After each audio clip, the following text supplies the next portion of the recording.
Welcome back to Jay's Grass-Fed Garden.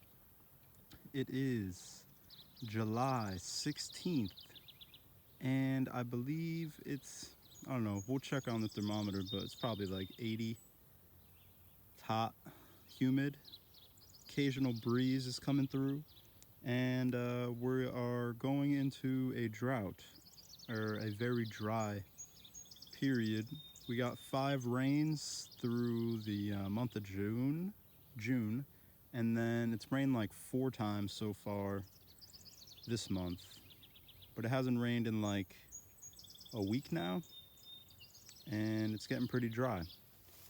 And I haven't been watering as much, just kind of like really testing the system of the grass on top of the soil, locking in the moisture. So I planted some seeds. It rained like twice. I didn't even really water them, and they germinated, they came up. So that's cool. And let's just take a walk around. We got, these are some squash or pumpkin. Can't remember. I think they're pumpkin because I wanted them to like sprawl out on this edge.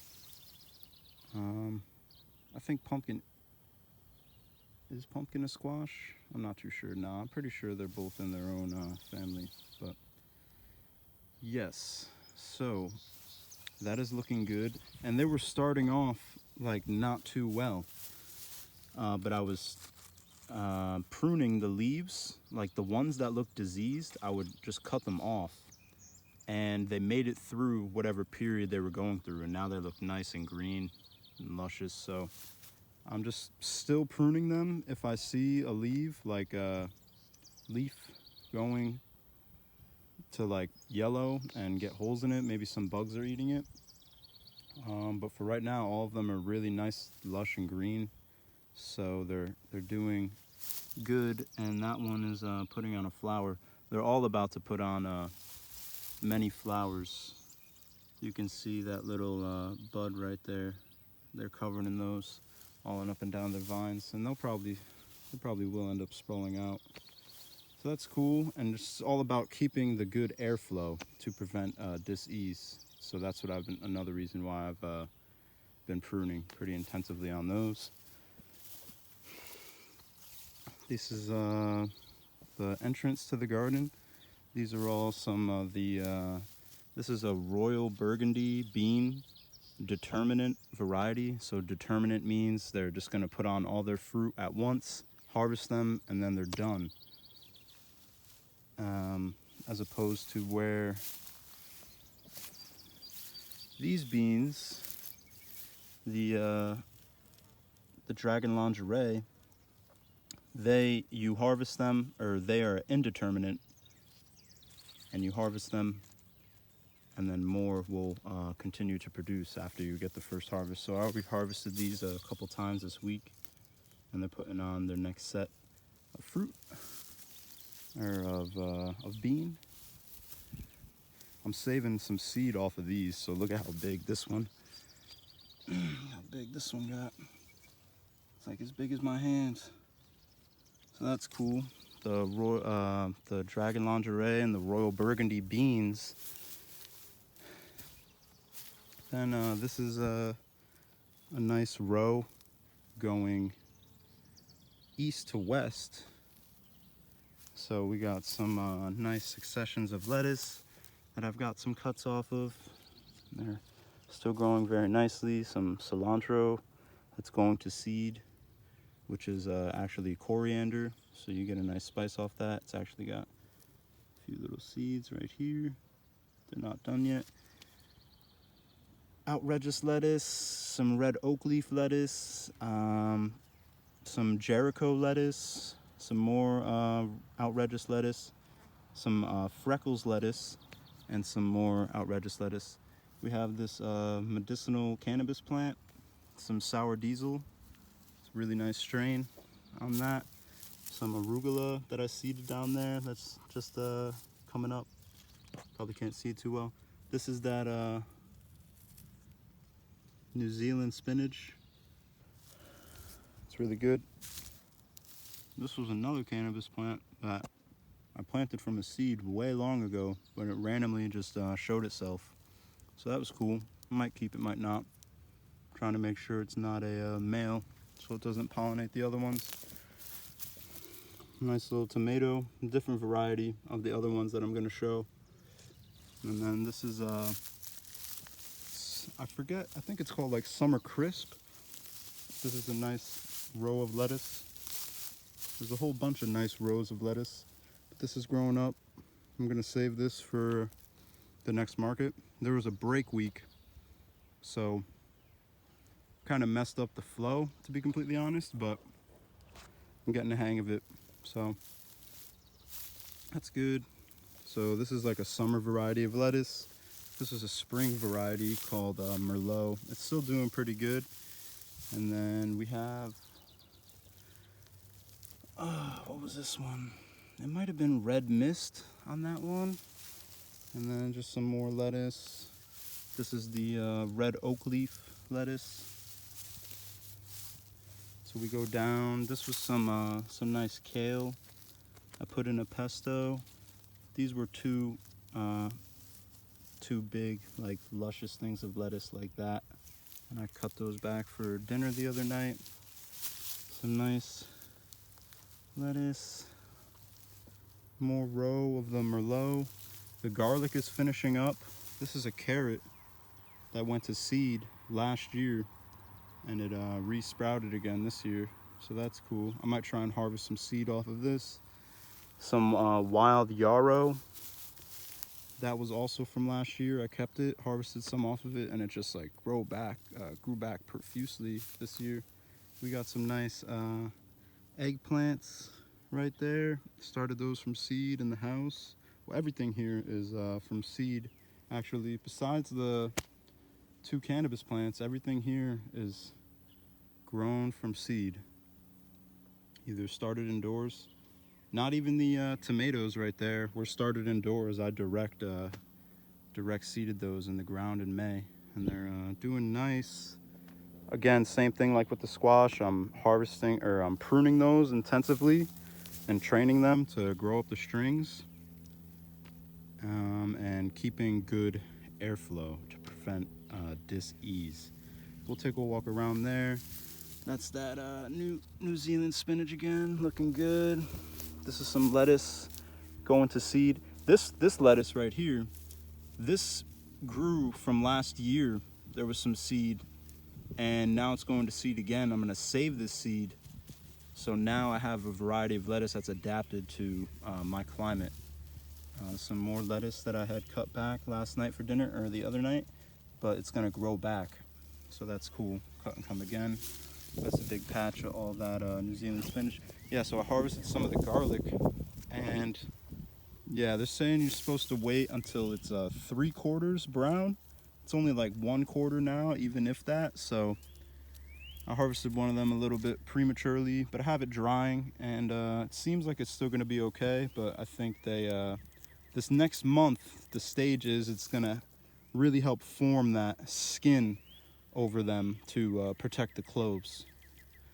That's what I observed from that. And then this is some amaranth. Gonna get some nice seed off of that, some nice grain. There's another variety of amaranth down here. I believe this one is the elephant head, and that's the garnet red amaranth. It's not red though, so I don't know. And then these are the hoppy eye sunflower. These things are taller than me, literally. It's like, what, I'm like 5'9", so they're like, we're about the same height. But yeah, so they're gonna put off their flower here. That's cool. And more lettuce, some Asian greens or mustard greens as well. Again, you know, the lettuce, they've held up really nice, but anytime I've done mustard greens or Asian greens this year, they get attacked by pests. Yeah, so that's another observation. So I had 2 other eggplants in here, but they got shaded out. This is all radish seed. So, you know, the radish just stayed in, I've showed it, I believe, in other videos. The radish just stayed in the ground. It ends up putting out all these pods. I'm going to be getting a whole bunch of radish seed back. So that's a nice thing. This is the Tom's popcorn. It only gets to 3 to 4 feet. And back in there, these ones kind of got shaded out by the flint corn because the sun rises this way. So I would have planted, if I knew, I guess I did technically know, I just didn't take into consideration. I would have planted this one that's much taller here, and then the popcorn there, and then this one would have got to full size. So that's another observation. Pretty cool though. Hope to have some popcorn. And then behind these, back there, is the Jerusalem artichoke, which is the native sunflower that produces an edible tuber. And they're also kind of getting shaded out, but I think I have hope or trust that they will produce their flower. This right here is a tomato that I did not plant. It grew from seed from last year, so that's pretty cool. It's kind of just growing amongst the corn. And yeah, so there's a little patch in here, you can see right here where my finger is, that wasn't covered with grass, and look at how dry it is. I have trust and I know that deep down they're able to access the water, but this is what happens when the soil gets uncovered. It's kind of hard to like weave the grass in between the corn once it gets going. I wouldn't say hard, but it's just like yeah, no, it's definitely a little difficult to get it weaved in between the corn as it grows up. So I should probably throw some grass here, but I've heaped in a whole bunch of grass, and for the most part the entire garden is definitely covered. I just wanted to show that as an example. I've showed it many times, but it's always a good reminder, keep the soil covered. Oh, there's another tomato down here that I did not plant. This came from seed from last year as well. That's nice. Some more lettuce, more row of lettuce, more of these dragon lingerie beans putting on. Hoping to have some of those for market. These are some more outrageous lettuce, tomato that I kind of planted like right in the pathway. I believe this one is a purple plum. We got purple plum, Matt's wild cherry, peace vine tomato, and then I just planted a, it's called like Moscovich. It's a determinate variety, so that will be my fall tomatoes. That's this little one that's not established yet, little seedling. And like I said, I've just been testing the system of the grass. Like I got a lot of grass in here. I cut some more with the scythe over there. And yeah, so I'm really looking forward to the garlic. This lettuce is going to seed. I'm going to save seed off that because it did really good this spring. And then these are some this red oak leaf lettuce and Jericho romaine. I planted in April.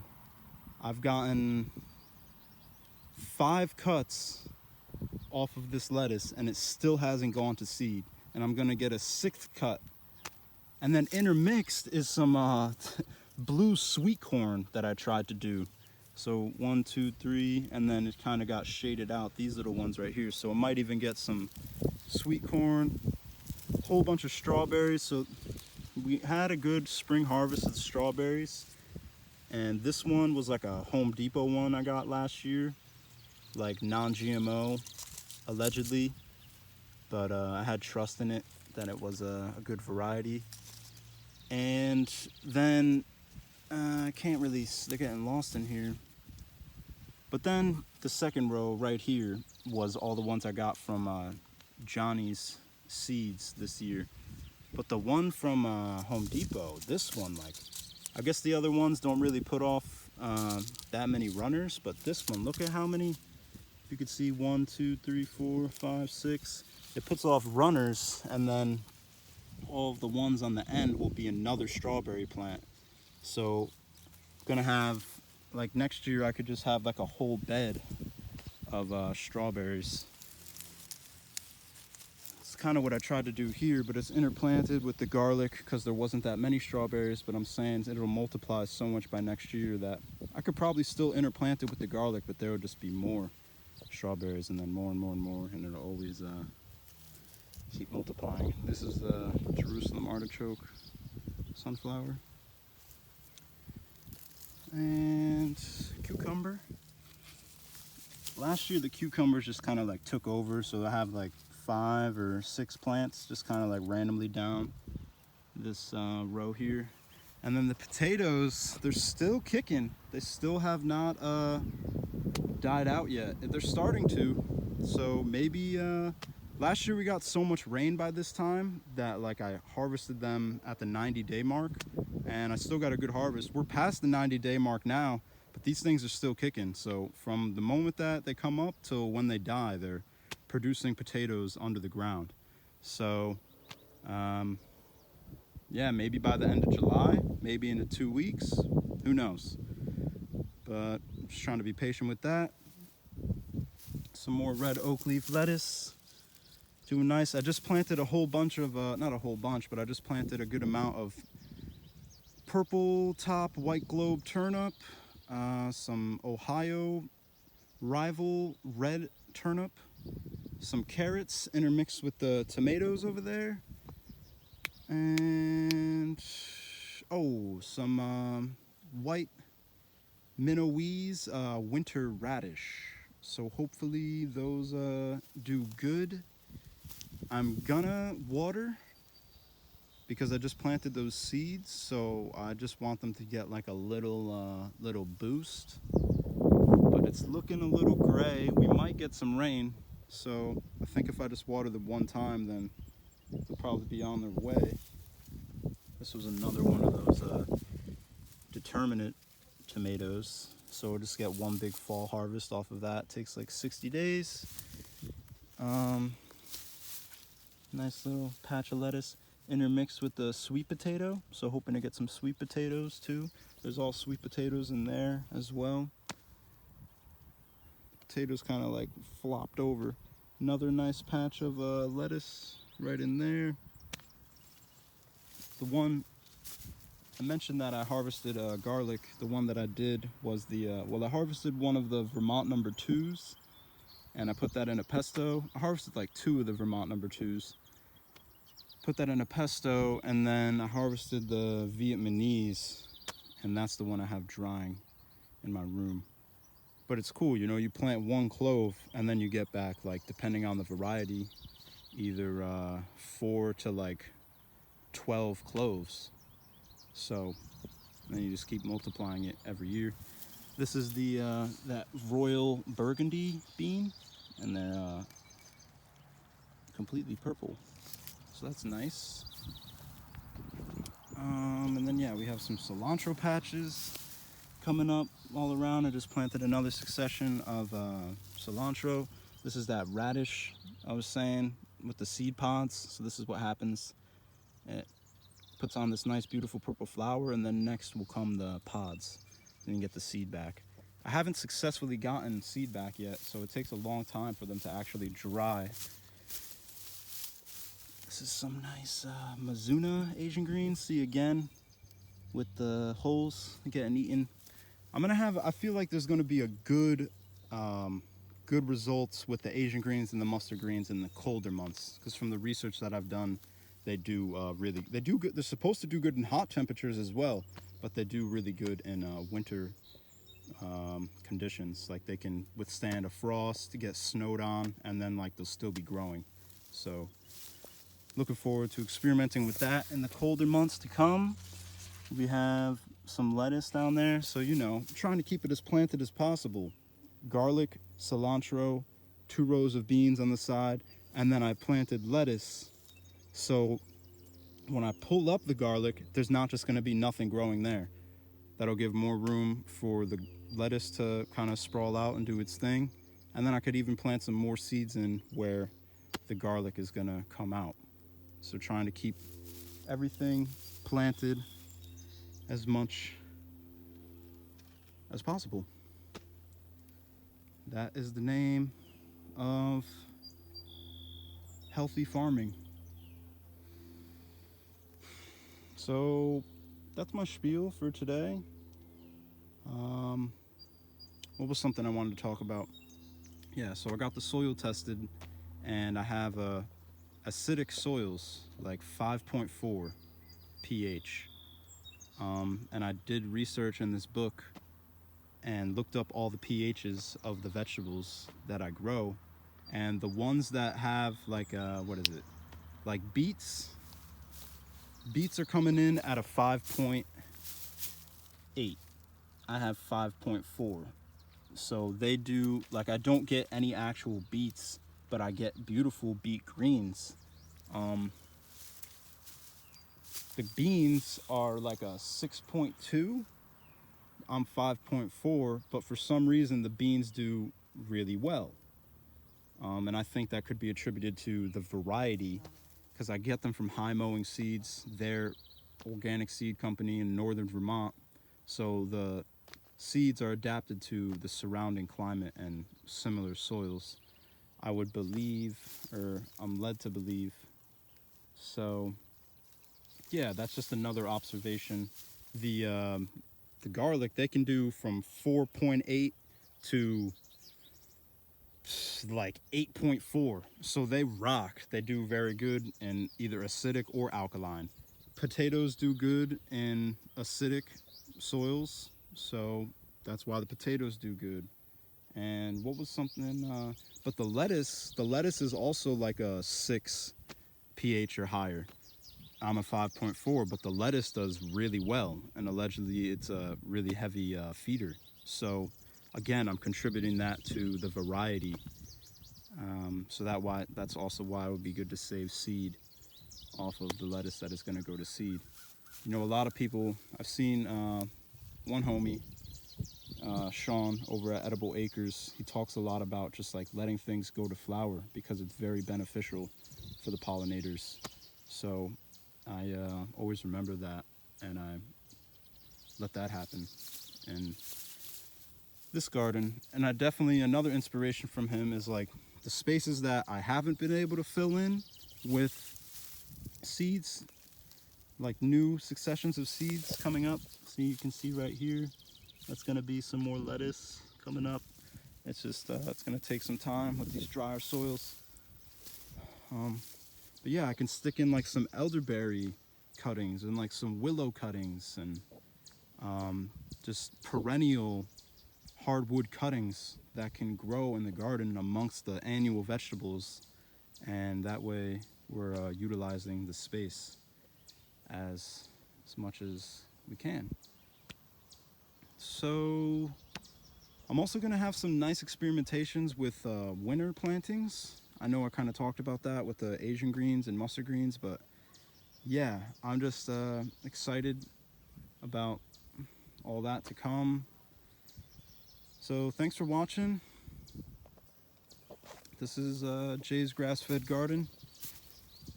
I think I pretty much covered everything. I didn't show the mounds.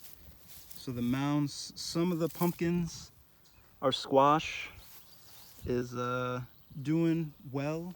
Some are not. Kind of taking a while to get established. They're just starting to put out some flowers now. Same thing with the squash. Trimming these, I've been trimming these leaves.